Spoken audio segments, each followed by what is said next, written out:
Welcome back to my YouTube channel. If you haven't subscribed yet, please do subscribe to my channel and please feel free to watch my worship covers and informative videos.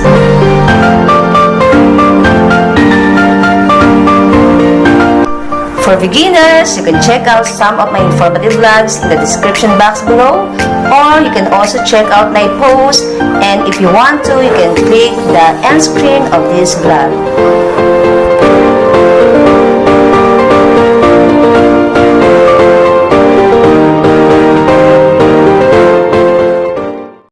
Welcome back to my channel mga kabenepisyo. Usapang SS contribution naman po tayo para sa mga employee and employer para sa taong 2025. Tumaas po ang ating SS contribution based po sa ating MSC or monthly salary credit. Ito po ay effective January 1, 2025. Makikita nyo po sa SS contribution table not exceeding 35,000 pesos MSC. Check po natin ang ating pong range of compensation. Kung ang range of compensation nyo ay below 5,250, ang estimated regular SSEC ay nasa 5,000 pesos ang MSC. Ang magiging contribution ng employee ay 5%. So kapag kinumpute po natin yan, ay 5,000 times 0.05 is equal to 250 pesos. Ang monthly contribution para sa mga employee. As you can see, makikita niyo po dyan sa SS contribution table ay 250 pesos. At para naman po sa mga employer ay magiging 10% ang kanilang contribution. So, imumultiply nyo lang po yung 250 times 2. Ito po ay magiging 500 pesos ang contribution ng employer plus 10 pesos na EC. So, ang magiging total ay 510 pesos sa employer at 250 sa employee is equal to 760 pesos monthly contribution. Malinaw po na nakalagay dito na 760 pesos ang ating pong monthly contribution. Ito po ay pinaghatian ng ating employer at employee. The next one po ng ating range of compensation is 5,250 to 5,749.99 centavos. Ang estimated regular SSEC ay 5,500 pesos ang MSC. Ang employee contribution ay 5% pa rin po, kaya magiging 275 pesos at para sa employer is 10% is equivalent to 550 plus 10 pesos na EC, kaya magiging 560 pesos.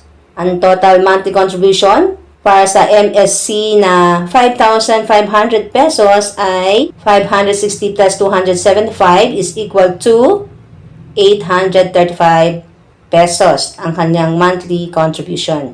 And so on, check nyo lang po ang inyong range of compensation para malaman nyo ang inyong MSC at monthly contribution. So, check naman po natin ang ating pong minimum regular wage na 645.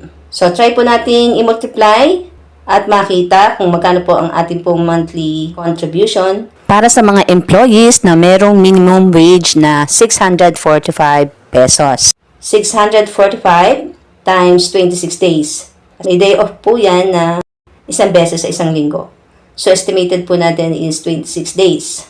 645 times 26 days is equal to 16,770 pesos. Ang estimated regular SSEC ay 17,000 pesos. Ang monthly contribution ng employee ay nasa 850 pesos.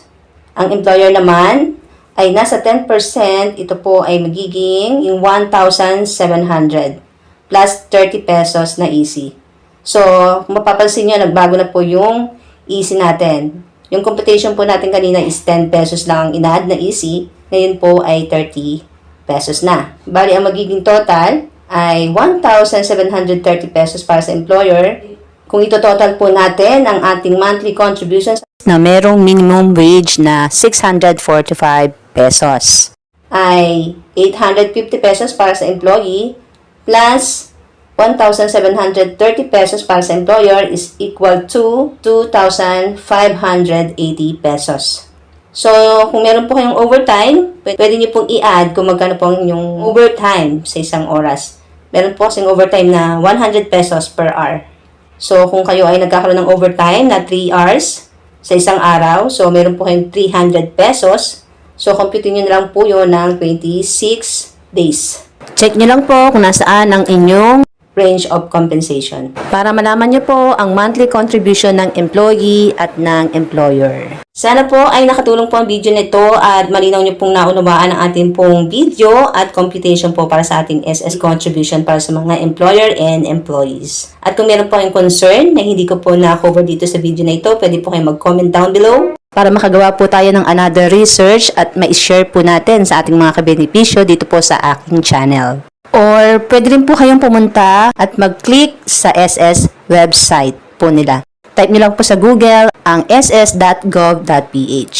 Thank you for watching mga kabenepisyo. Please like, share, and subscribe for more updates. God bless! Thank you for watching, guys. As always, stay safe and pour out the blessing to be upon us. Please stay tuned!